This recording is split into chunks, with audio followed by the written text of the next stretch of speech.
Deer students, Calcutta university BCom semester 3 under CCF system. আমি শুভাশিস ভট্টাচার্য, আমার ক্লাসে তোমাদের সবাইকে ওয়েলকাম। তো তোমাদের আমি ডিরেক্ট ট্যাক্সেশন 1 সাবজেক্ট করাচ্ছিলাম আর হাউস প্রপার্টি চ্যাপ্টার করাচ্ছিলাম। হাউস প্রপার্টির আমি একটা অঙ্ক করিয়ে দিয়েছিলাম, যেটা হলো কি মানে মোস্ট ইম্পর্টেন্ট সাম, এবং যেটা করলে কিন্তু তোমাদের হাউস প্রপার্টির অনেকটাই কিন্তু তোমাদের মানে মেকআপ করা হয়ে গেছিল। ওই একটা অঙ্ক আমি করিয়ে দিয়েছিলাম, আজকের আমি আর একটা অঙ্ক আমি করিয়ে দিচ্ছি হাউস প্রপার্টির, মন দিয়ে শোনো। আচ্ছা, আশা করা যায় এরপর একটা দুটো অঙ্ক তোমরা যদি করে নিতে পারো তাহলে কিন্তু হয়ে যাবে। এরপর আমি কিন্তু আবার স্যালারি চ্যাপ্টারেতে চলে যাবো, ঠিক আছে? তো অঙ্কটাকে আমি একটুখানি পড়ছি, তোমরা মন দিয়ে কিন্তু শোনো।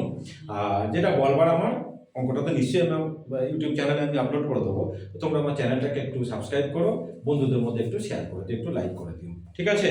আর রেগুলার কিন্তু আমার ক্লাসগুলোকে তোমরা ফলো করো। তো পড়ছি, শোনো। বলছে mister Mrinal Chakraborty and his family members have occupied 3 houses for their residential purpose.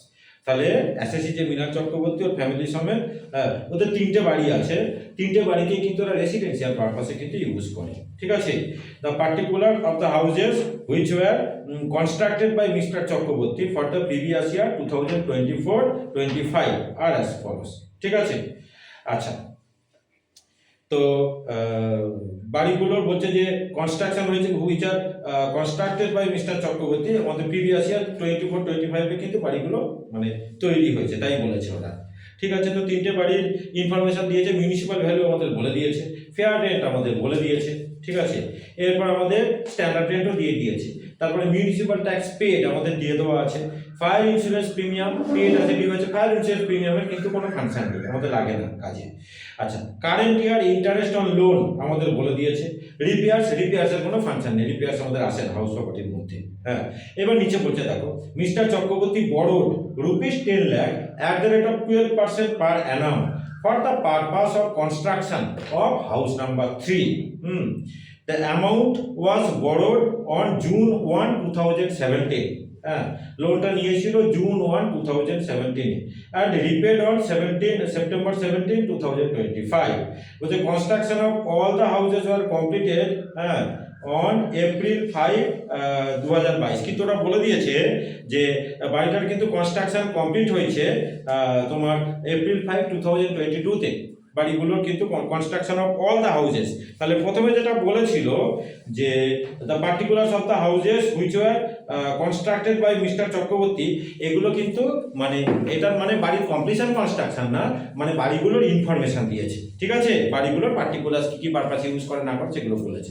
Actual কিন্তু বাড়িগুলোর তোমার কনস্ট্রাকশন কমপ্লিট হয়েছে দেখা যাচ্ছে, বলেছে যে সবকটা বাড়ির কনস্ট্রাকশন কমপ্লিট হয়েছে April 5, 2022 তে।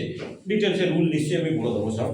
So you are required to compute gross total income of Mr. Mrinal Chakraborty for the assessment year 25-26. Which assume that he has exercised option for normal scheme of taxation, that is section 115 BSC is not applicable, ঠিক আছে?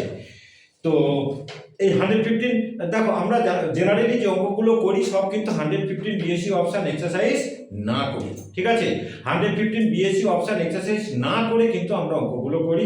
আর 115 BSc option যদি exercise করেও সেখানে চেঞ্জটা কোথায় আসবে সেটাকে কিন্তু আমি নিশ্চয়ই বলে দেবো তোমাদের। তো সলভ করাবো, তার আগে দেখো রুল আমাকে কিন্তু বলতে লাগবে, ঠিক আছে? রুল আমাকে কিন্তু বলতে লাগবে। দেখো 3টে বাড়ি কিন্তু রেসিডেন্সিয়াল পারপাসে ইউজ করে, এই জায়গাটা কিন্তু নতুন, মন দিয়ে শোনো। এর আগের দিন আমি বলেছিলাম যে সেলফ অকুপাইড বাড়ির একটা অঙ্ক করিয়েছিলাম। সেলফ অকুপাইড বাড়ির আমরা কি বলেছিলাম যে অ্যাডজাস্টেড অ্যানুয়াল ভ্যালুটা নীল হয়ে যায়, ঠিক আছে? সেলফ অকুপাইড বাড়িতে অ্যাডজাস্টেড অ্যানুয়াল ভ্যালু নীল হয়, আর তোমার ইন্টারেস্ট অন লোনের ডিডাকশন পাওয়া যায়, সেটা কিন্তু রেস্ট্রিকশন ছিল। এটা আমি অঙ্কেতে আরেকবার কিন্তু ডিসকাস করে দেবো যে সেলফ অকুপাইড বাড়ির ইন্টারেস্টের রেস্ট্রিকশন কতখানি আছে, ঠিক আছে? ইন্টারেস্ট অন লোনটা পুরোটাকে আমি বুঝিয়ে দেবো আজকে ভালো করে। তো যেটা আমার বলবার, যদি মানে এখানে যেরকম 3খানা বাড়ি রয়েছে, 3টে বাড়ি কিন্তু সেলফ রেসিডেন্সিয়াল পারপাস ইউজ করে, এই জায়গাটা কিন্তু রুল আছে, শোনো। তো অনেকদিন আগে মানে 3-4 বছর আগে কিন্তু আমাদের রুল ছিল যে এসএসসির যদি একটার বেশি বাড়ি সেলফ অকুপাইড বাড়ি থাকতো, হ্যাঁ, তখন যে কোনো একটাকে সেলফ অকুপাইড ধরে নিতে হতো, বাকিগুলোকে কিন্তু মানে লেট আউট মানে deemed to be let out বলে ধরা হতো। এখনকার রুল কিন্তু হয়ে গিয়েছে, আগের বছরও তাই ছিল, যে যদি মানে মোর দ্যান 2 যদি সেলফ অকুপাইড প্রপার্টি থাকে, এখন রুল বলছে যে if the SSC has more than 2 self occupied property, ঠিক আছে, দুটোর বেশি যদি থাকে, তখন দুটো অবধি ম্যাক্সিমাম দুটো বাড়িকে সেলফ রেসিডেন্সিয়াল পারপাস ইউজ করছে বলে ধরে নেওয়া হয়। বাকিগুলোকে কিন্তু 2-এর বেশি যেগুলো আছে সেগুলোকে কিন্তু ধরে নেওয়া হয় ডিম টু বি লেট আউট। মানে এটাই হলো ট্যাক্সের একটা মানে মজাদার জায়গা বলবো, যেখানে দেখো সেলফ অকুপাইড বাড়ি কিন্তু ইনকাম কিন্তু কিছু নেই, ঠিক আছে, সেলফ অকুপাইড বাড়ি কিন্তু ইনকাম কিন্তু কিছু নেই, কিন্তু ধরে নেওয়া হয় যে বাড়িগুলোকে কিন্তু ভাড়া দেওয়া হয়েছে, ঠিক আছে, deemed to be let out self occupied, হ্যাঁ, কিন্তু ডিম টু বি লেট আউট বলে ধরে নেওয়া হয়। তাহলে রুল কি বললাম, যদি দুটোর বেশি যদি সেলফ অকুপাইড থাকে, দুটো অবধি সেলফ অকুপাইড প্রপার্টি মানে মানে তোমার অ্যাডজাস্টেড অ্যানুয়াল ভ্যালু আমরা নীল ধরবো, মানে সেলফ অকুপাইড প্রপার্টি হিসেবে ট্রিট করবো, ঠিক আছে। 2-এর বেশি যদি সেলফ অকুপাইড প্রপার্টি থাকে, তখন ম্যাক্সিমাম দুটো হাউসকে আমরা সেলফ অকুপাইড প্রপার্টি হিসেবে ট্রিট করব, আর বাকিগুলোকে কিন্তু আমরা মানে deemed to be let out property হিসেবে ট্রিট করব। এবার প্রশ্ন হলো, হ্যাঁ, যে কোন দুটোকে আমরা সেলফ অকুপাইড ধরবো আর কোনগুলোকে আমরা লেট আউট প্রপার্টি বলে ধরবো। শুনে নাও, এখানে কিন্তু আমাদের ইনকাম ট্যাক্স রুলেতে কিন্তু মানে একটাতে পরিষ্কার করে কিন্তু কিচ্ছু বলে দেওয়া নেই যে কোনটাকে লেট আউট ধরা হবে, কোনটাকে সেলফ অকুপাইড ধরা হবে। এটা পুরোপুরি কিন্তু এসএসসির ওপরে কিন্তু ছেড়ে দেওয়া হয়েছে, হ্যাঁ, মানে এসএসসি যেটাকে চয়েস করবে সেগুলোকে সেই দুটোকে সেলফ অকুপাইড ধরতে পারে, অন্যগুলোকে মানে লেট আউট বাকিগুলো সব লেট আউট হয়ে যাবে, মানে deemed to be let out হবে। এখন এসএসসির ভিউ পয়েন্টে চিন্তা করলে, এসএসসি তো তার নিজস্ব ভিউ পয়েন্টে চিন্তা করবে, তো কমন সেন্স কি বলে, তার যেখানে দেখবে এসএসসি কি চায় যে তার মানে হাউস প্রপার্টির ইনকামটা যেন কম হয়, ঠিক আছে, সব এসএসসি তাই চায় যে তার মানে ট্যাক্সেবল ইনকাম যেটা হাউস প্রপার্টি থেকে আসে সেটা যেন কম হয়। তো সেই কমের দিকে তাকিয়ে সে ডিসিশন নেবে। তার মানে ব্যাপারটা কি দাঁড়াবে, যে আমরা আগে সবকটা বাড়ির ট্যাক্সেবল ইনকাম কিন্তু আমরা বার করব, মানে লেট আউট ধরে নিই। এবার দেখবো যে যে বাড়িগুলোর তোমার হচ্ছে কি মানে ট্যাক্সেবল ইনকামটা মানে লেট আউট ধরে নিয়ে আমরা করব, যে বাড়ির ট্যাক্সেবল ইনকামটা দেখবো বেশি হচ্ছে যে বাড়িগুলো, ঠিক আছে, সেইগুলোকে আমরা সেলফ অকুপাইড করবো। এসএসসির ভিউ পয়েন্টে সেটাই লাভ হবে, ঠিক আছে। যেটাতে ট্যাক্স বেশি দিতে হচ্ছে, যেটার ট্যাক্সেবল ইনকাম বেশি, মানে সেগুলো তো এসএসসি কে ট্যাক্সটা তো বেশি পে করতে লাগবে, কাজে সেগুলোকে সেলফ অকুপাইড ধরে নেবে, আর অন্যগুলোকে লেট আউট ধরবে। তার মানে যে বাড়িগুলো দেখা যাবে যে ট্যাক্সেবল ইনকাম বেশি হচ্ছে, তার মানে আমরা মানে আগে ওয়ার্কিংস করে নেবো, দেখে নেবো, তিনটাকেই ধরে নেবো যে মানে তোমার লেট আউট, কাজে লেট আউট বাড়ির যেভাবে আমরা ট্যাক্সেবল ইনকাম করি জাস্ট ওয়ার্কিংস করবো আগে, সেভাবে আমরা ট্যাক্সেবল ইনকাম বার করে নেবো। এইবারে মানে যে দুটোর দেখবো যে এখানে তিনটে আছে, তাহলে ম্যাক্সিমাম দুটোকে আমরা সেলফ অকুপাইড ধরবো, আর একটাকে আমরা লেট আউট বলে ধরবো, ডিম টু বি লেট আউট বলে ধরবো। তো যে দুটোর বাড়ি দেখবো যে ট্যাক্সেবল ইনকাম বেশি হচ্ছে, সেই দুটোকে আমি লেট আউট ধরবো, সেই দুটোকে আমি সেলফ অকুপাইড ধরবো, আর যেটা কম হচ্ছে সেটাকে আমরা মানে লেট আউট হিসাবে ট্রিট করবো, ঠিক আছে। তাহলে যে দুটো বাড়ি ট্যাক্সেবল ইনকাম বেশি হবে সেই দুটোকে সেলফ অকুপাইড হিসেবে ট্রিট করবো, আর বাকিটাকে আমরা লেট আউট হিসেবে ট্রিট করবো। তাহলে এর জন্য কিন্তু আমাদের আগে ওয়ার্কিংস করে নিতে হবে। এবার একটা জিনিস দেখো, তিনটে বাড়ি কিন্তু সেলফ অকুপাইড, মানে রেন্ট পাওয়ার কিন্তু কোনো প্রশ্ন নেই। তার মানে স্টেপ 1-এ যেটা রিজনেবল এক্সপেক্টেড রেন্ট হবে, ওটাই আমাদের গ্রস অ্যানুয়াল ভ্যালু হয়ে যাবে, কারণ এখানে অ্যাকচুয়াল রেন্ট রিসিভড বা রিসিভেবল বলে তো কোনো ব্যাপার নেই, কারণ বাড়িতে তো কোনো রেন্ট নেই, বাড়িতে সব বাড়িতে সেলফ অকুপাইড বাড়ি, রেন্ট পাওয়ার কোনো প্রশ্নই নেই। কাজে আমাদের এই অ্যাকচুয়াল রেন্ট রিসিভড বা রিসিভেবল স্টেপ 2 স্টেপ 3 যেগুলো করতাম, ওগুলো কোনো মানে প্রশ্নই আসে না, করবো কোত্থেকে, অ্যাকচুয়াল রেন্ট রিসিভড বা রিসিভেবল তো দেওয়াই থাকবে না, কারণ সব বাড়িতে সেলফ অকুপাইড বাড়ি। ওই জন্য বললাম যেটা রিজনেবল এক্সপেক্টেড রেট আমাদের স্টেপ 1 থেকে বেরোবে, সেটাই হয়ে যাবে আমাদের গ্রস অ্যানুয়াল ভ্যালু, ঠিক আছে। তো আমরা আগে কিন্তু ওয়ার্কিংস করবো, মানে টেস্ট করে নিচ্ছি এটা, তারপরে কিন্তু আমরা অঙ্ক কিন্তু শুরু করবো। এই ক্ষেত্রে আমি একটু ওয়ার্কিংসটা দেখাচ্ছি, ঠিক আছে। যে ওয়ার্কিংস মানে কিন্তু এত হেডিং পেডিং এত গুছিয়ে লেখার আমার দরকার নেই, জাস্ট আমি এখানে মানে টেস্ট করব যে কোন বাড়িগুলো ট্যাক্সেবল ইনকাম বেশি হচ্ছে, ঠিক আছে। তো তিনটে বাড়ির house number 1, house number 2, house number 3, তিনটে কিন্তু পাশাপাশি হয়ে যাবে, H1 H2 আর H3, ঠিক আছে, H1 H2 আর H3। তাহলে আমরা লিখবো যে step 1 reasonable expected rent, reasonable reasonable expected rent. ঠিক আছে, দেখো আমাদের রুল কি ছিল যে gross municipal value, fair rate এবং স্ট্যান্ডার্ড রেট, এই তিনটে জিনিস তো আমাদের এখানে দেখতে লাগে। তো গ্রস মিউনিসিপাল ভ্যালু এবং ফেয়ার রেটের মধ্যে যেটা বড়, সেই বড় অ্যামাউন্টের সঙ্গে আমরা স্ট্যান্ডার্ড রেটকে কম্পেয়ার করি, দুটোর মধ্যে যেটা আবার ছোট সেটাকে বলি আমরা reasonable expected rent. Gross municipal value এবং ফেয়ার রেট এই দুটোর মধ্যে যেটা বড়, সেই বড় অ্যামাউন্টটা, আর স্ট্যান্ডার্ড রেট এই দুটোর মধ্যে যেটা ছোট সেটাকে আমরা বলি রিজনেবল এক্সপেক্টেড রেন্ট। তো দেখো আমাদের ফার্স্ট বাড়ি প্রথমে বলছি, মিউনিসিপাল ভ্যালু আছে 8 লাখ আর তোমার ফেয়ার রেট আছে হচ্ছে কি 12 লাখ। তাহলে দুটোর মধ্যে বড় হলো কিন্তু 12 লাখ। আমাদের স্ট্যান্ডার্ড রেট আছে কিন্তু 10 লাখ। তাহলে ফার্স্ট বাড়িতে কিন্তু 10 লাখটা হবে আমাদের রিজনেবল এক্সপেক্টেড রেন্ট। ঠিক আছে, তাহলে একবারই লিখে দিলাম 10 লাখ। এগুলো যদি অঙ্ক যখন আবার মেন সামটা যখন করবো সেখানে কিন্তু আমি লিখে লিখে লিখে লিখে করবো। ঠিক আছে, 10 লাখ। ওয়ার্কিংস তো এত লেখার আমার দরকার নেই, সময় নষ্ট করার দরকার নেই, জাস্ট এখানে মানে টেস্ট করবার জন্য আমরা এটা করছি। সেকেন্ড বাড়ি দেখো, মিউনিসিপাল ভ্যালু বলে দেওয়া আছে। আর একটা জিনিস বলে দিই যে বাড়ি যদি নন মেট্রো সিটিতে হয় তখন কিন্তু গ্রস মিউনিসিপাল ভ্যালু বা নেট মিউনিসিপাল ভ্যালু দুটোর মধ্যে কিন্তু কোনো ডিফারেন্স বলে কিছু থাকে না। ঠিক আছে, যেটাই গ্রস মিউনিসিপাল ভ্যালু সেটাই নেট মিউনিসিপাল ভ্যালু।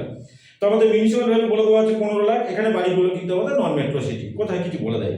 তাহলে এই মিউনিসিপাল ভ্যালু যেটা, এটাই গ্রস এটাই নেট, মানে আলাদা করে কিছু হয় না।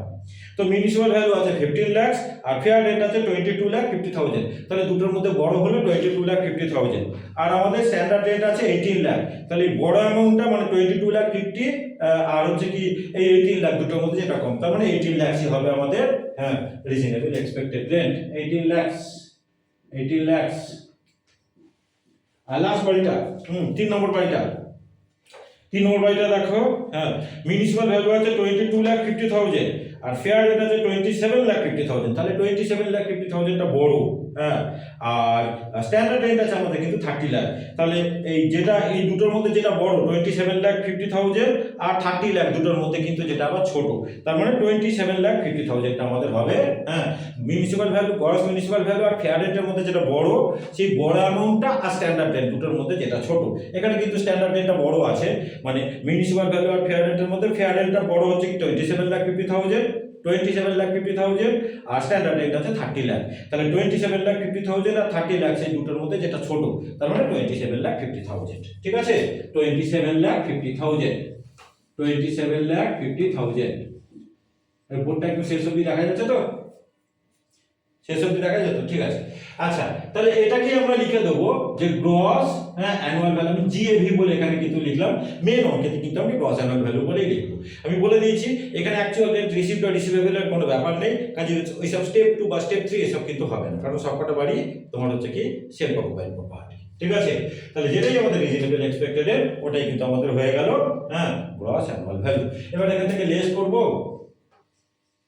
Municipal tax actually paid by the owner, municipal tax অত actually paid by the owner এখানে আমি লিখলাম না, মেন সাম যখন করব তখন লিখব। মিউনিসিপাল ট্যাক্স কত বলেছে দেখো। আচ্ছা, মিউনিসিপাল ট্যাক্স পেড বলে দিয়েছে 80,000, 1,50,000 আর 2,70,000। 80,000 প্রথমটার 80,000, সেকেন্ডটা কত আছে রে? সেকেন্ডটা কত আছে বলে, বল সেকেন্ডটা কত আছে? 18 লাখ। সেকেন্ডটা আছে 1,50,000, 80,000, 1,50,000 আর 2,70,000। সেকেন্ডটা আছে 1,50,000 তাই তো? 1,50,000 আছে। লাস্টেরটা কত আছে? 2,70,000, 2,70,000 রাইট। ঠিক আছে, এবার এগুলো একটু লেস কর, কত হচ্ছে বল। তাহলে এটা হবে 9,20,000, এটা হলো 9,20,000 তাই তো? এটা হবে তোমার 16 লাখ, এগুলো নিজে পারবো ছেড়ে দে, 16,50,000 মানে টোটালটা নিজে করতে পারবো। আর 27,50,000 থেকে 2,70,000 মাইনাস করলে কত হয়? হ্যাঁ, তার মানে 3 লাখ লেস করলে হয় 24,50,000 আর 30 যোগ করে দাও 24,80,000। 24 ঠিক করলাম, 24,80,000 ঠিক করেছি এটা, 24,80,000 ঠিকই আছে। তো এটা হলো আমাদের adjusted annual value, adjusted annual value, শর্টে লিখলাম অ্যানুয়াল ভ্যালু। এবার আমরা ডিডাকশন লেস করব, হ্যাঁ লেস ডিডাকশন আন্ডার সেকশন 24। আমরা তো প্রথমে কিন্তু লেট আউট হিসাবে ধরে নিচ্ছি তাই না, তার মানে দুটো ডিডাকশনই কিন্তু আমরা করব, স্ট্যান্ডার্ড ডিডাকশন এবং তোমার ইন্টারেস্ট অন লোন। তাহলে প্রথমটা হচ্ছে কি standard deduction, standard deduction, standard deduction, হ্যাঁ 24A কি ছিল আমাদের 30% অফ অ্যাডজাস্টেড অ্যানুয়াল ভ্যালু, তাই তো আমাদের ছিল 30% অফ অ্যাডজাস্টেড, আমি শর্টে লিখলাম অ্যাডজাস্টেড অ্যানুয়াল ভ্যালু, তার মানে 9,20,000 এর 30% কত হয় 2,76,000 এটা হচ্ছে কি 16,50,000 30%, হ্যাঁ তাহলে কত হয় 4,95,000 রাইট 4,95,000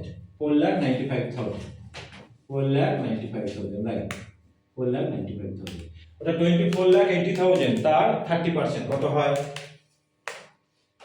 7,44,000 7,44,000।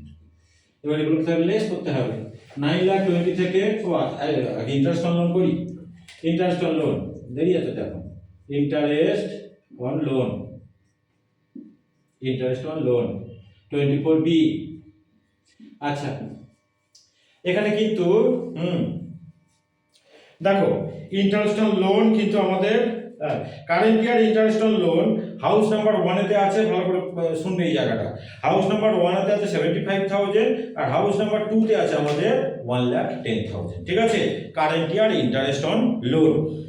হাউস নাম্বার 1 এ আছে 75,000, হাউস নাম্বার 2 তে আছে 1,10,000, হাউস নাম্বার 3 তে কিন্তু আমাদের আছে 1,20,000। এবার নিচে দেখো কি বলেছে, বলছে mister Chakraborty borrowed rupees 10 lakh at the rate of 12% per annum for the purpose of construction of house number 3, ঠিক আছে হাউস নাম্বার 3। আচ্ছা তার মানে হাউস নাম্বার 3 মানে কনস্ট্রাকশন করার জন্য লোন নিয়েছে 10 লাখ টাকা 12% ইন্টারেস্টে। আচ্ছা the amount was borrowed on June 1, 2017 and repaid on September 17, 2025। আচ্ছা আমাদের কনস্ট্রাকশন গুলো কিন্তু ওদের কমপ্লিট হয়েছে, construction of all the houses, বলছে construction of all the houses were completed on April 5, 2022, বলছে construction of all the houses were completed on April 5, 2022। দেখো construction complete হওয়ার আগে কিন্তু লোন নিয়েছে, ঠিক আছে কনস্ট্রাকশন কমপ্লিট হওয়ার আগে কিন্তু লোন নিয়েছে। আমি কিন্তু এখনো কিন্তু কোনো সেলফ অকুপাইড প্রপার্টিতে আমি আসিনি, কারণ আমি এখনো জানি না কিন্তু কোনটা সেলফ অকুপাইড হবে। আমি ওয়ার্কিংস করছি, যে দুটোর ট্যাক্সেবল ইনকাম বেশি হবে সেই দুটোকে আমি সেলফ অকুপাইড ধরবো। এখন কিন্তু আমি লেট আউট ধরেই কিন্তু অঙ্ক করছি, ঠিক আছে। আচ্ছা একটু ইন্টারেস্ট অন লোনের রুল একটুখানি বলে দিই শোনো, মানে যদি মানে if any loan have been taken for purchase or construction or reconstruction or repair or renewal, এই পারপাস কিন্তু এর বাইরে অন্য কোনো পারপাস না। If any loan have been taken for construction or purchase or reconstruction or repair or renewal, এই পাঁচটা purpose, then interest paid or payable on such loan will be fully deductible as under section 24B for let out properties। তাহলে late out প্রপার্টির জন্য কিন্তু পুরো ইন্টারেস্টের deduction পেয়ে যাবে, ঠিক আছে। এই কটা পারপাসে যদি কোনো লোন নেওয়া হয় সেই লোনের ওপর পুরো ইন্টারেস্টটা কিন্তু তোমার লেট আউট বাড়িতে কিন্তু ডিডাকশন পাওয়া যায়। এইবার সেলফ অকুপাইড বাড়িতে কিন্তু এই ইন্টারেস্টের কিছুটা রেস্ট্রিকশন আছে, সেটা আমি পরে আসছি, সেলফ অকুপাইড বাড়ি যখন আসবে তখন বোঝাবো। আর একটা জিনিস আমি বলে দিই শোনো, তাহলে লেট আউট বাড়িতে ইন্টারেস্ট অন লোনের কিন্তু কোনো রেস্ট্রিকশন নেই, যতখানি ইন্টারেস্ট হবে পুরোটাই কিন্তু ডিডাকশন পেয়ে যাবে 24B তে, ঠিক আছে। কেবলমাত্র লোনগুলো কিন্তু যে কটা পারপাস আমি বলেছি সেই কটা পারপাসে কিন্তু লোনটাকে নিতে হয়। মানে তোমার কি কি পারপাস আমি বলেছি, for purchase, construction or reconstruction, repair or renewal, ঠিক আছে। আচ্ছা এবার বলবো যে ইফ, ভালো করে মন দিয়ে শুনবে, if any loan have been taken before completion of construction of the property, ঠিক আছে। মানে বাড়ির কনস্ট্রাকশন কাজ শেষ হওয়ার আগে, বাড়ির কনস্ট্রাকশন কাজ শেষ হওয়ার আগে যদি কোনো লোন নেয়, ঠিক আছে। বাড়ির কনস্ট্রাকশন কাজ কমপ্লিট হওয়ার আগে, দেখো এই অঙ্কটা কিন্তু ম্যাচ করছে, বাড়ির কনস্ট্রাকশন কাজ কমপ্লিট হয়েছে পরিষ্কার আমাদের বলে দিয়েছে দেখো এপ্রিল 5 2022 লোন কিন্তু নিয়েছে দেখো লোন নিয়েছে তোমার জুন 1 2017 অবভিয়াসলি কিন্তু বাড়ি কনস্ট্রাকশন কাজ কমপ্লিট হওয়ার কিন্তু আগে ঠিক আছে তাহলে if any loan have been taken before completion of construction তখন কিন্তু আমাদের মানে প্রি কনস্ট্রাকশন পিরিয়ডের ইন্টারেস্ট কিন্তু আমাদের ক্যালকুলেট করতে লাগে প্রি কনস্ট্রাকশন পিরিয়ড কোনটাকে বলা হবে মন দিয়ে শোনো মানে from the date of taking loan from the date of taking loan ঠিক আছে আর আপ টু দ্য মানে জাস্ট মানে ইমিডিয়েটলি মানে preceding 31st March of the date of completion of the property মানে যেখানে প্রপার্টি কনস্ট্রাকশন কাজ যেখানে কমপ্লিট হচ্ছে তার ঠিক আগে যেখানে 31st মার্চটা যেখানে শেষ হচ্ছে জন্য বলে দিলাম আমি ইমিডিয়েটলি প্রিসিডিং 31st মার্চ মানে অফ দ্য ডেট অফ মানে completion of construction of the property এই পিরিয়ডটাকে from the date of taking loan ঠিক আছে date of taking loan up to the মানে আপ টু দ্য মানে date of immediately preceding 31st March immediately preceding 31st March on the date of completion of construction এই পিরিয়ডটাকে আমাদের বলে reconstruction period মানে যেদিন থেকে আমি লোনটাকে নিচ্ছি সেই দিন থেকে যেদিনকে বাড়ির কনস্ট্রাকশন কাজ কমপ্লিট হচ্ছে ঠিক তার আগে যেখানে আমাদের 31st মার্চটা যেখানে কমপ্লিট হচ্ছে যেমন এখানে দেখো আমাদের বাড়ির কনস্ট্রাকশন কাজ শেষ হচ্ছে কিন্তু আগস্ট 5 2022 আমি কিন্তু তার আগে 31st মার্চ অবধি নেবো মানে 31st মার্চ 2022 অবধি আমি নেবো আর কবে লোনটা নিয়েছে লোন কিন্তু নিয়েছে আমাদের দেখা যাচ্ছে হাউস নাম্বার এটা হচ্ছে কি হাউস নাম্বার 3 এর জন্য কিন্তু তোমার লোন নিয়েছে হচ্ছে কি 10 লাখ টাকা জুন 1 2017 ঠিক আছে জুন 1 2017 তাহলে একটুখানি আমাকে কিন্তু ওয়ার্কিংস করতে হবে এই জায়গাটা আমি ওয়ার্কিংস করে নিচ্ছি এর মধ্যে আমাদের অঙ্কটা কিন্তু হয়ে যাবে তাহলে আমি এখানে লিখছি interest on loan for pre-construction period pre-construction period of house number 3 H3 ঠিক আছে হাউস নাম্বার 3 কিন্তু লোনটা নিয়েছিল কনস্ট্রাকশন কাজ কমপ্লিট হওয়ার আগে বলেছিলাম যখন কোনো লোন নেওয়া হয় ঠিক আছে কনস্ট্রাকশন কাজ কমপ্লিট হওয়ার আগে যদি কোনো লোন নেওয়া হয় যেদিনকে লোনটা নিচ্ছে সেদিন থেকে শুরু করে যেদিনকে কনস্ট্রাকশন কাজ কমপ্লিট হচ্ছে তার ঠিক আগে 31st মার্চ অবধি এই পিরিয়ডটাকে আমাদের বলা হয় প্রি কনস্ট্রাকশন পিরিয়ড তাহলে আগে আমি লিখি যে প্রি কনস্ট্রাকশন পিরিয়ডটাকে আমি আগে পার করে নিই ঠিক আছে প্রি কনস্ট্রাকশন ভালো জিনিস ভালো অঙ্ক কিন্তু একটা করিয়ে দিচ্ছি ইম্পর্টেন্ট অঙ্ক প্রি কনস্ট্রাকশন পিরিয়ড ঠিক আছে আচ্ছা প্রি কনস্ট্রাকশন পিরিয়ড দেখো লোন কবে নিয়েছিল লোন নিয়েছিল তোমার দেখো বলেছে ওরা মিস্টার চক্রবর্তী বড় 10 লাখ তোমার হচ্ছে কি the amount was borrowed on June 17 2017 ঠিক আছে জুন 17 কত বলেছে জুন 17 2017 ফার্স্ট জুন 2017 তার মানে 1/6/2017 তাই তো হ্যাঁ স্যার আর এখান থেকে আমরা করব 31st মার্চ 2022 মানে আমাদের হবে তো 7 জুলাই তো ফার্স্ট জুন বলেছে তো হ্যাঁ ফার্স্ট জুন বলেছে তো হ্যাঁ জুন বলেছে যে বড়ডন জুন 1 2017 তো 1/6/2017 আর কনস্ট্রাকশন কাজ কমপ্লিট হয়েছে এপ্রিল 5 2022 তার আগে যেখানে 31st মার্চটা কমপ্লিট হয়েছে তো কতদিন হচ্ছে দেখো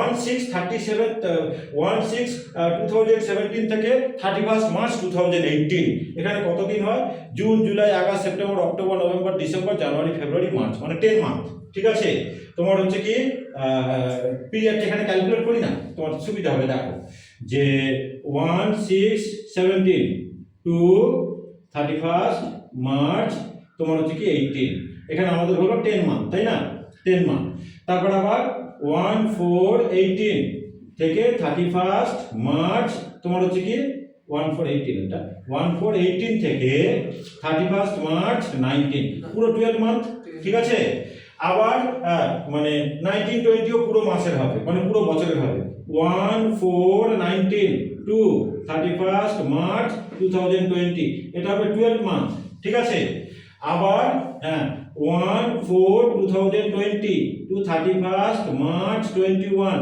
এটাও কিন্তু আমাদের 12 মান্থ, আর একটা বছর হবে তাই না, 31st March 22 অবধি। তাহলে 1/4/2021, 1/4/2021 থেকে 31st March 2022, এখানে হলো আমাদের 12 মাস। ঠিক আছে, তাহলে পিরিয়ডটা কতদিন হলো দেখো, মানে 4টে 12 আছে, তার মানে 48 আর 10, তার মানে 58 মান্থ। ঠিক আছে, 58 মান্থ হলো আমাদের রিকনস্ট্রাকশন পিরিয়ড। নিশ্চয়ই বুঝতে পারছো, 58 মান্থ, হ্যাঁ এটাই হলো আমাদের রিকনস্ট্রাকশন পিরিয়ড। তাহলে ওই লোনটা নিয়েছিল কত টাকা, 10 লাখ রুপিস, আর ইন্টারেস্ট রেট আমাদের কত আছে 12%, আর তার উপরে 58 মান্থের ইন্টারেস্ট আমি ক্যালকুলেট করব। তাহলে 10 lakhs into 12% into 58/12, ঠিক আছে, 58/12। হ্যাঁ, যখন ক্যালকুলেটর হিসেব করবি দেখো 12% ইন্টারেস্ট প্রত্যেক বছর আর 58 মান্থে, এই 12 তো কেটে যাচ্ছে, অনলি 58% ক্যালকুলেট কর 10 লাখে, তার মানে 5 লাখ কত হয়, 5,80,000 হবে তাই না, 5,80,000, 5,80,000। এবার একটু বলে দিই শোনো, এই যে প্রি কনস্ট্রাকশন পিরিয়ডের যে ইন্টারেস্টটা হলো, ঠিক আছে, এইটা হ্যাঁ মানে 1/5 করে 5 বছর অবধি এই ডিডাকশনটা পাওয়া যায়। ঠিক আছে, এবার আমার প্রিভিয়াস ইয়ারের মধ্যে দেখতে হয়, আমাদের প্রিভিয়াস ইয়ার দেখো 24-25, ঠিক আছে, তো যেখানে মানে কনস্ট্রাকশন তোমার হচ্ছে কি কমপ্লিট হচ্ছে, তার মানে নেক্সট মানে প্রিভিয়াস ইয়ারের শুরুর দিন থেকে, সোজা কথা তোমার 31st March 2022, হ্যাঁ মানে এরপর থেকে 1/4/2022 থেকে আমাদের 5 বছর অবধি প্রত্যেক বছরে 1/5 করে তোমার হচ্ছে কি এই 5,80,000 টাকাটা টোটাল 1/5 করে প্রত্যেক বছরে ডিডাকশন পাবে প্রি কনস্ট্রাকশন পিরিয়ডের ইন্টারেস্ট। ঠিক আছে, তাহলে আমরা এখানে করি যে ইন্টারেস্ট ফর, এই জায়গাটা দেখাই, ইন্টারেস্ট হ্যাঁ অ্যালাউয়েবল, ইন্টারেস্ট অ্যালাউয়েবল ফর, এখানে কিন্তু ওয়ার্কিংস করছি, interest allowable for house number 3। ঠিক আছে, আমার কারেন্ট ইয়ারের ইন্টারেস্ট যেটা আছে সেইটা প্লাস প্রি কনস্ট্রাকশন পিরিয়ডের 1/5। তো কারেন্ট ইয়ারের ইন্টারেস্ট আমাদের কত আছে দেখো, কারেন্ট ইয়ারের ইন্টারেস্ট আমাদের আছে 1,20,000, তাহলে আমি এখানে করি 1,20,000 প্লাস ওয়ার্কিংসটাই বড়, প্রি কনস্ট্রাকশন পিরিয়ডের ইন্টারেস্ট ছিল 5,80,000, এর হচ্ছে কি 1/5, তো কত হয় 1,20,000 প্লাস 5,80,000 1/5 কত হয়, মানে 1,16,000, তাই তো, তার মানে তাই তো 2,36,000, 2,36,000। ঠিক আছে, তো এই চারটা লোনগুলো বসিয়ে দিই। তো এখন তো ধরছি সব কটাই তো লেট আউট, এখানে কোনো কিন্তু রেস্ট্রিকশনের ব্যাপার নেই, কিন্তু সেলফ অকুপেড বাড়িতে কিন্তু ইন্টারেস্টাল লোন কতখানি মানে ম্যাক্সিমাম কতখানি পাবে তার কিন্তু রেস্ট্রিকশন আছে। ঠিক আছে, তো আমাদের ইন্টারেস্টাল লোন ফার্স্ট বাড়িতে কত আছে 75, সেকেন্ড বাড়িতে আছে 1,10,000, তাহলে করি 75,000, এখানে করি 75,000, সেকেন্ড বাড়িতে কত আছে রে 1,10,000, হ্যাঁ স্যার, আর থার্ড বাড়িটা হচ্ছে তোমার 2,36,000। তাহলে এবারে লেস করতে হবে, একটু ক্যালকুলেট কর, মানে 9,20,000 থেকে এই দুটোকে অ্যাড করে লেস, এই দুটো লেস হবে আর কি, দুটো ডিডাকশন, মানে 2,76,000 আর 75 দুটোই কিন্তু লেস হবে 9,20,000 থেকে। তাহলে আমরা ট্যাক্সেবল ইনকামটা পেয়ে যাবো, মানে ইনকাম ফ্রম হাউস প্রপার্টি পেয়ে যাবো। কত হয় 9,20,000 থেকে 2,76,000, 5,69,000, কত 5,69,000, 5,69,000, সেকেন্ডটা বল 5,69,000, সেকেন্ড হচ্ছে কি তোমার 16,50,000 থেকে 4,95,000 আর 1,10,000 মাইনাস হবে, কত হয়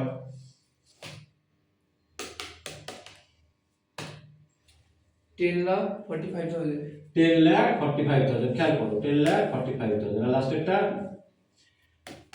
24,80,000, তার থেকে লেস হচ্ছে 7,44,000 আর 2,36,000, কত হয়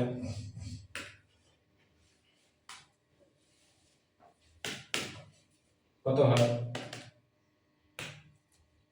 26,000, 24,80,000, তার থেকে লেস হচ্ছে 7,44,000 আর 2,36,000, কত হয় 15 লাখ, 15 লাখ, 15 lakhs, হ্যাঁ ঠিক আছে, তো 15 lakhs। তাহলে এবার দেখো কোন দুটো ট্যাক্সেবল, এটাই হলো আমাদের ইনকাম ফ্রম হাউস প্রপার্টি। এগুলো কিন্তু আমাদের ওয়ার্কিংস ছিল, ঠিক আছে, এগুলো এই জায়গাগুলো কিন্তু একটু ওয়ার্কিংস আছে এগুলোকে, হ্যাঁ। আচ্ছা, ইনকাম ফ্রম হাউস প্রপার্টি। এবার দেখো কোন দুটোর হ্যাঁ বড় আছে, দেখো তোমার হচ্ছে কি হাউস নাম্বার 2 আর হাউস নাম্বার 3, এই দুটোর দেখো কিন্তু আমাদের ট্যাক্সেবল ইনকাম কিন্তু বেশি। তাহলে আমরা হাউস নাম্বার 2 হাউস নাম্বার 3টাকে আমরা সেলফ অকুপাইড ধরবো, আর হাউস নাম্বার 1টাকে আমরা ধরবো ডিউটি অ্যাকাউন্ট। এবার অঙ্কটা কিন্তু আমাদের খুব ছোটই হবে, ঠিক আছে, আমি যখন অঙ্কটা সলভ করাবো তখন কিন্তু অঙ্কটা আমাদের ছোটই হবে, সব তো করাই আছে, একটা লেটাও দুটো কিন্তু সেলফ অকুপাইড। তাহলে আসি এবারে লিখি আমি যে কম্পিউটেশন অফ, এবার কিন্তু আসল অঙ্ক কিন্তু আমাদের হচ্ছে, ঠিক আছে, এবার কিন্তু আমাদের আসল অঙ্ক কিন্তু হচ্ছে। আচ্ছা, তো আসল অঙ্ক এবারে হচ্ছে, দেখো আমি লিখি এখানে computation of income from house property, যেরকম আমরা লিখি computation of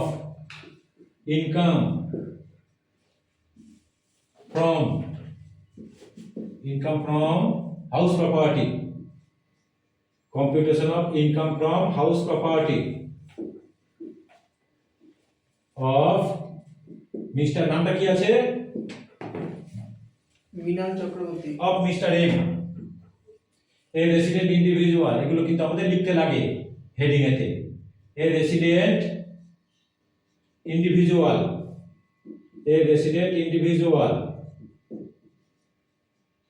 for the assessment ইয়ারকে AY লিখলাম 25-26, ঠিক আছে, রিলেটিং টু প্রিভিয়াস ইয়ার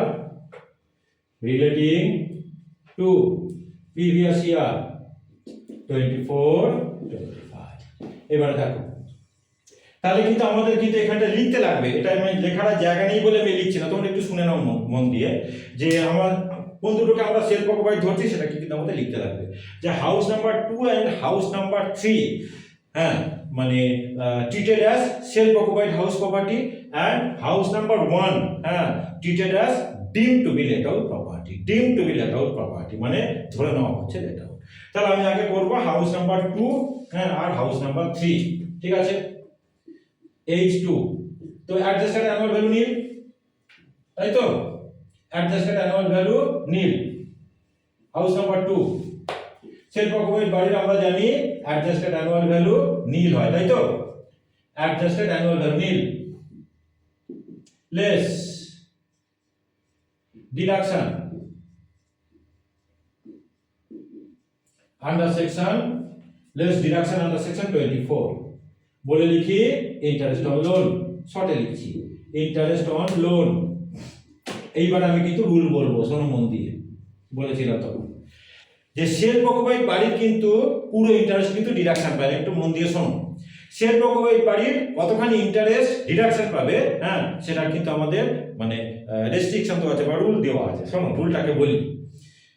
যেমন লেট আউট বাড়িতে কিন্তু পুরো ইন্টারেস্টটা ডিডাকশন পায়, সেলফ অকুপাইড বাড়িতে কিন্তু পুরো ইন্টারেস্টটা ডিডাকশন পায় না। কি দেওয়া আছে রুল, না যদি বাড়ির কনস্ট্রাকশন কাজ, ঠিক আছে, 1/4 বা লোন যদি মানে যদি লোনটাকে মানে 1/4/1999 বা তারপরে যদি কোনো লোন নেওয়া হয়, 1/4/1999 বা তারপরে হ্যাঁ যদি কোনো লোন নেওয়া হয়, আর হ্যাঁ মানে তোমার যেদিনকে কনস্ট্রাকশন শুরু হচ্ছে আর ডেট অফ টেকিং লোন, এই দুটোর মধ্যে মানে যেটা হচ্ছে কি শেষে হচ্ছে, ঠিক আছে, ভালো করে শোনো, মানে ডেট অফ টেকিং লোন আর ডেট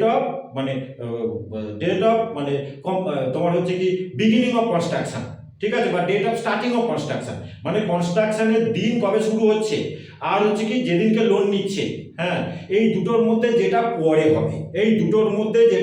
হবে, ধরো লোন নিয়েছে দেখা যাচ্ছে 1/4 তোমার 98-এ, কিন্তু কনস্ট্রাকশনটা তোমার শুরু হয়েছে দেখা যাচ্ছে 2002-তে, তখন কিন্তু আমরা ওই কনস্ট্রাকশন যেদিনকে শুরু হয়েছে সেই দিনটাকে কিন্তু আমরা টেক আপ করবো, ঠিক আছে।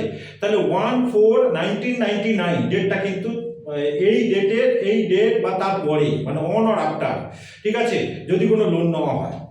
আর এই লোন নেওয়ার 5 বছরের মধ্যে যদি কনস্ট্রাকশন কাজ কমপ্লিট হয়, ঠিক আছে, 1/4/1999 বা তারপরে যদি কোনো লোন নেওয়া হয়, আর এই লোন নেওয়ার 5 বছরের মধ্যে যদি কনস্ট্রাকশন কাজ কমপ্লিট হয়, তখন ম্যাক্সিমাম 2 লাখ টাকা ইন্টারেস্ট কিন্তু ডিডাকশন পাবে। এই জায়গাটা কিন্তু একটা রুল কিন্তু বলে দিই, শোনো, এখানে কিন্তু শুধুমাত্র কনস্ট্রাকশন এবং রিকনস্ট্রাকশনের জন্য কিন্তু লোন নিতে হবে, অন্য কোনো পারপাস হলে কিন্তু এই 2 লাখ টাকা অত ডিডাকশন কিন্তু পাবে না। কনস্ট্রাকশন এবং রিকনস্ট্রাকশনের জন্য লোন নিতে হবে। আর কি বললাম, লোনটা নিতে লাগবে মানে অন অর আফটার 1/4/1999 আর লোন নেওয়ার 5 বছরের মধ্যে কনস্ট্রাকশন কাজ কমপ্লিট হতে হবে। আর লোনটা নিতে হবে কিন্তু পরিষ্কার শুনে রাখো, লোনটা কিন্তু নিতে হবে ওই রিপেয়ার বা রিনিউয়ালের জন্য লোন নিলে কিন্তু হবে না, কনস্ট্রাকশন বা রিকনস্ট্রাকশনের জন্য, ঠিক আছে। তাহলে সেক্ষেত্রে ম্যাক্সিমাম 5 লাখ টাকা ইন্টারেস্ট ডিডাকশন পায়। এছাড়া যদি অন্য কোনো কন্ডিশনে মানে এই কন্ডিশনটাকে যদি স্যাটিসফাই না করে, সেক্ষেত্রে ম্যাক্সিমাম 30,000 রুপিস হচ্ছে কি ডিডাকশন পায়, ঠিক আছে। সেক্ষেত্রে ম্যাক্সিমাম 30,000 রুপিস কিন্তু ডিডাকশন পায়। তো হাউস নাম্বার বলছে সবকটা বাড়ি কিন্তু কমপ্লিট হয়েছে, কনস্ট্রাকশন কমপ্লিট হয়েছে, দেখো 25-26। তো হাউস নাম্বার 2 এর জন্য কবে লোন নিয়েছে এটা কিন্তু আমাদের কিন্তু কিছু বলে দেয়নি, ঠিক আছে।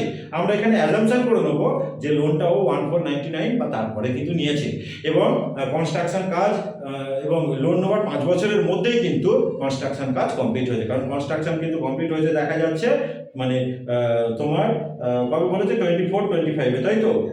মানে কনস্ট্রাকশনগুলো কবে কমপ্লিট হয়েছে, কনস্ট্রাকশন তোমার কমপ্লিট হয়েছে এক্সারসাইজ অপশনে তো বললো কনস্ট্রাকশন কবে কমপ্লিট হয়েছে বলে দিই তো, construction of all the houses were completed on April 5, 2022।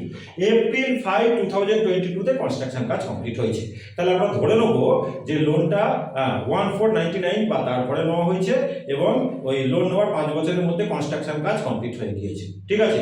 তাহলে তোমার হচ্ছে কি ম্যাক্সিমাম 2 লাখ টাকা অবধি ইন্টারেস্ট কিন্তু ডিডাকশন পাবে। তো ম্যাক্সিমাম তোমার হাউস নাম্বার 2 তে আছে তোমার ইন্টারেস্ট দেখো 1,10,000, তাই না। তাহলে হাউস নাম্বার 2 তে আমি 1,10,000 ইন্টারেস্ট মাইনাস করলাম, 1,10,000, ঠিক আছে। তাহলে বাইরে গেল আমাদের নেগেটিভ 1,10,000 হয়ে গেল এটা, তাই না। তাহলে ইনকাম, এটা হলো ইনকাম ফ্রম হাউস নাম্বার 2, আর বেশিক্ষণ সময় লাগবে না, ইনকাম ফ্রম H2। এবার আসি হাউস নাম্বার 3, এটাকেও বলবো যে সেলফ অকুপাইড প্রপার্টি, তাই না। এখানটা আমাদের সেলফ অকুপাইড প্রপার্টি বলে একটু লিখে দেওয়া উচিত ছিল। এটাও কিন্তু সেলফ অকুপাইড প্রপার্টি, সেলফ একই জিনিস করবো, সেলফ অকুপাইড প্রপার্টি, তাই না, সেলফ অকুপাইড প্রপার্টি। তাহলে সেই অ্যাডজাস্টেড অ্যানুয়াল ভ্যালু কিন্তু শর্টে লিখলাম, অ্যাডজাস্টেড অ্যানুয়াল ভ্যালু কিন্তু আমাদের নীল। এইবারে লেস, একটু মন দিয়ে শুনবে এই জায়গাটা, deduction less deduction under section 24D। শোনো, এই ইন্টারেস্ট লোনটা কিন্তু সব কটা মানে দুটো বাড়ি মিলিয়ে কিন্তু যে রেস্ট্রিকশনটা 2 লাখ সেটা, ঠিক আছে। মানে এক একটা বাড়ির জন্য কিন্তু 2 লাখ টাকা ম্যাক্সিমাম ডিডাকশন কিন্তু পাবে না, হ্যাঁ, দুটো বাড়ি মিলিয়ে কিন্তু টোটাল ডিডাকশনটা 2 লাখ টাকা এক্সিড করবে না। তো হাউস নাম্বার 3 তে আমাদের টোটাল ইন্টারেস্ট কিন্তু বেরিয়েছিল দেখো 2,36,000 টাকা, ঠিক আছে। তাহলে কিন্তু এত ডিডাকশন তো আর পাবে না, এখানে আমাদের 1,10,000 কিন্তু পেয়ে গেছি, আর 90,000 টাকা কিন্তু মানে দুটো মিলিয়ে টোটাল ডিডাকশন 2 লাখে এক্সিড করবে না, ঠিক আছে। তাহলে 90,000 ইন্টারেস্ট আমার ডিডাকশন। তাহলে এটা বাইরে গেল আমাদের তোমার নেগেটিভ 90,000, তাই তো। আর একটুখানি লাগবে, এটা হলো income from H2, income from H2, আর একটুখানি বাকি আছে। এবার আমরা লিখি হাউস নাম্বার 1 H1, এটাকে লিখবো deemed to be let out, deemed to be let out property. একটু শুনে নাও, এক্ষুনি হয়ে যাবে, deemed to be let out property. তাহলে এখানে আমাদের স্টেপ 1 বলে আমরা লিখবো রিজনেবল এক্সপেক্টেড রেট RER। আমি শর্টে করিয়ে দিচ্ছি, শোনো, রিজনেবল এক্সপেক্টেড রেট আমাদের RER আমাদের পড়াই আছে, দেখো তোমার হচ্ছে কি রিজনেবল এক্সপেক্টেড রেট আমাদের পড়া আছে দেখো 10 লাখ, রিজনেবল এক্সপেক্টেড রেট দেওয়া আছে 10 লাখ। রুলটা কি ছিল, গ্রস মিউনিসিপাল ভ্যালু আর মানে ফেয়ার রেট দুটোর মধ্যে যেটা বড় মানে higher between gross municipal value আর ফেয়ার রেট বা সাবজেক্ট টু স্ট্যান্ডার্ড রেট। তো আমাদের রিজনেবল এক্সপেক্টেড রেট তো পড়েই তো আছে আমাদের 10 লাখ। তাহলে এখানে এখানটা আর লিখলাম না, ডাইরেক্ট লিখে দিলাম 10 লাখ, কিন্তু লিখতে লাগবে যে higher between gross municipal value and fair rate বা সাবজেক্ট টু স্ট্যান্ডার্ড রেট। ঠিক আছে, তাহলে এটাই আমাদের হয়ে যাবে। হ্যাঁ, তোমার হচ্ছে গ্রস অ্যানুয়াল ভ্যালু। তো বলেই দিয়েছি, কারণ এর তো আর অ্যাকচুয়াল রেট তো কিছু নেই, গ্রস অ্যানুয়াল ভ্যালু, তাই না? গ্রস অ্যানুয়াল ভ্যালু তো করেই দেওয়া আছে সব। লেস বাইটা তো actual let sale by by, আমরা ধরে নিচ্ছি due to be let out, কাজে ওই গ্রস অ্যানুয়াল ভ্যালু যেটা রিজনেবল এক্সপেক্টেড এটাই হবে। Less municipal tax, less municipal tax actually paid by the owner, এতটা লিখলাম না। মিউনিসিপাল ট্যাক্স পড়া আছে তো, সব ওখানে করে দেওয়া আছে, 80,000 টাকা, তাই না? 80,000 টাকা, তাহলে 9,20,000 টাকা। এটা হলো আমাদের অ্যাডজাস্টেড অ্যানুয়াল ভ্যালু, এক্ষুনি হয়ে যাবে। এটা হলো, আর 2 মিনিটও লাগবে না। অ্যাডজাস্টেড অ্যানুয়াল ভ্যালু এবি লিখলাম। এবার লেস ডিডাকশন, ওখানে সব করেই দেওয়া আছে ওয়ার্কিংসে, আন্ডার সেকশন 24, তাই না? 24 প্রথমে স্ট্যান্ডার্ড ডিডাকশন শর্টে লিখলাম, standard deduction, standard deduction 24A আমাদের হলো 30% অফ অ্যাডজাস্টেড অ্যানুয়াল ভ্যালু, শর্টে লিখলাম অ্যাডজাস্টেড অ্যানুয়াল ভ্যালু। সব আমাদের ওখানে করে দেওয়া আছে, দেখো কত বেরিয়েছে, 2,76,000। এর ভেতরে লিখি 2,76,000। আর ইন্টারেস্ট অন লোন তো হয়েই গেল, ইন্টারেস্ট অন লোন তোমার হচ্ছে কি 24B। কত হচ্ছে এটা? তোমার ইন্টারেস্ট অন লোন দেওয়া আছে, দেখো কত টাকা, 75,000, তাই না? 75,000। তাহলে হ্যাঁ, আমাদের এই দুটো বাইরে গেলে কত হয়? 5,69,000 না না, এই দুটো বাইরে গেলে আমাদের কত হয়? 3,51,000 নাকি? হ্যাঁ, 3,51,000, 3,51,000। তার মাইনাস করে কত হয়েছিল? মাইনাস করে আমাদের কত হয়েছিল? 5,69,000, 5,69,000 হয়ে গেল। এবার শুধু অ্যাড করে দিতে লাগবে। তাহলে ইনকাম ফ্রম এটা হাউস নাম্বার 3, তাই তো? হ্যাঁ। Income from H3। এবার আমরা লিখবো ইনকাম ফ্রম হাউস প্রপার্টি, মানে যোগ করে দেবো লাস্ট, ইনকাম ফ্রম HP। তাহলে এই দুটো মাইনাস হবে, মানে 2 লাখ টাকা তোমার মাইনাস হবে, তাই তো? 5,69,000 থেকে 3,69,000, তাহলে আমাদের হলো 3,69,000 ইনকাম ফ্রম হাউস প্রপার্টি। তাহলে কিন্তু আমাদের হয়ে গেল। দেখো পুরো রুল বুঝিয়ে কিন্তু আমি করিয়ে দিলাম। এবার আমি আমার ফোন নম্বর বলে দিই, 9830539710। হাউস প্রপার্টি কিন্তু আমি আর ভিডিও করাবো না। তোমাদের যদি কোনো ডাউট যদি থাকে আমার থেকে কিন্তু তোমরা সবসময় কিন্তু জিজ্ঞেস করে নিতে পারো, রেগুলার ক্লাস ফলো করো, ঠিক আছে? থ্যাংক ইউ তোমাদের সকলকে।